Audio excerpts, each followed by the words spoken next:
I never imagined I'd confess this out loud, but here it is. I left my husband and our children for someone else. And when that new life didn't unfold as I had envisioned, I turned back to him, asking for financial support, but he refused. My name is Jessica. I'm 33.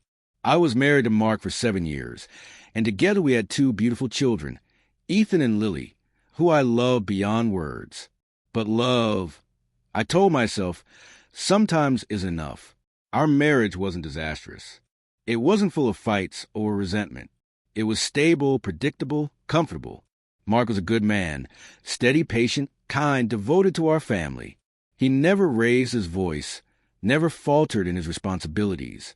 But somewhere along the line, the spark that had first drawn us together dimmed. We stopped noticing each other. Conversations shortened. Laughter became rare. Nights were spent in separate rooms, our connection quietly eroding. I didn't feel ignored. I felt invisible because I had stopped showing up for myself, burying my own desires beneath the weight of duty and routine. Then Alex appeared. He was vibrant, unpredictable, a whirlwind that reignited something long dormant in me. He saw me, the real me, in ways Mark no longer did. We met at a friend's party, a casual conversation that grew into clandestine messages, stolen moments, and the rush of a forbidden excitement. The guilt was suffocating, tearing at me every time I looked at Ethan and Lily. But with Alex, I felt alive again, desired, seen. Months passed, and the double life became unbearable. I stopped pretending happiness at home, imagining instead a life with Alex, free, impulsive, filled with passion. One night, exhausted by my own deceit, I told Mark I needed space. The next morning, I packed a bag and left with the kids.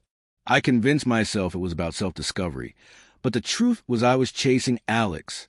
The moment I walked out, the confusion in Mark's eyes and the pain in Ethan's little voice shattered me. Yet I pushed on, telling myself this was the price of freedom. At first, life with Alex felt intoxicating. Laughter flowed freely. Nights stretched long with whispered dreams and plans for trips and new adventures. But reality soon intruded. Finances became a problem. His income wasn't enough to cover rent, groceries, baby essentials. Love, excitement, and novelty couldn't pay the bills or stabilize our fragile existence. I realized I needed more than a rush of emotion. I needed stability, security. Desperation drove me to a choice I never imagined. I called Mark. Asking the man I had left, the father of my children, to help support my new life was unthinkable, but in my mind, it was about more than money. It was about the children, about preserving some fragment of the life we had once shared. I tried to explain, carefully and pleadingly, Mark, I know this isn't what we planned, but I need your help. For the kids, for all of us. There was silence, then a single word. No, nothing I said could change it. The refusal was final, icy and devastating. For a moment, I felt anger, disbelief, even hatred. How could he deny me, I thought.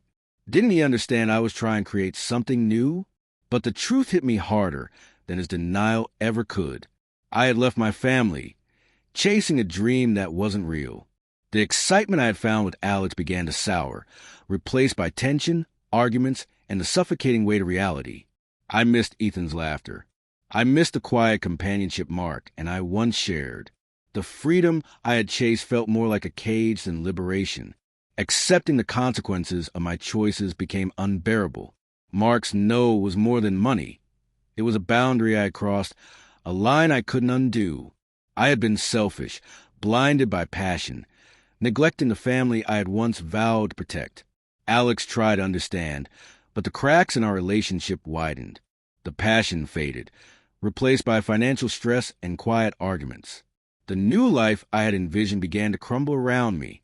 One evening, alone in our small apartment, I thought about calling Mark, not for money, not for reconciliation, but simply to apologize, to tell him I missed the life we once shared. Pride, shame, and fear tangled inside me, and the words stuck in my throat. I don't know what the future holds. Maybe Alex and I will survive, maybe not. What I do know is that running away didn't solve my problems. It created new ones, heavier, lonelier, and harder to face. No matter where I am or who I'm with, Part of me will always long for the family I left behind, the husband who said no, and the children who never stopped needing me.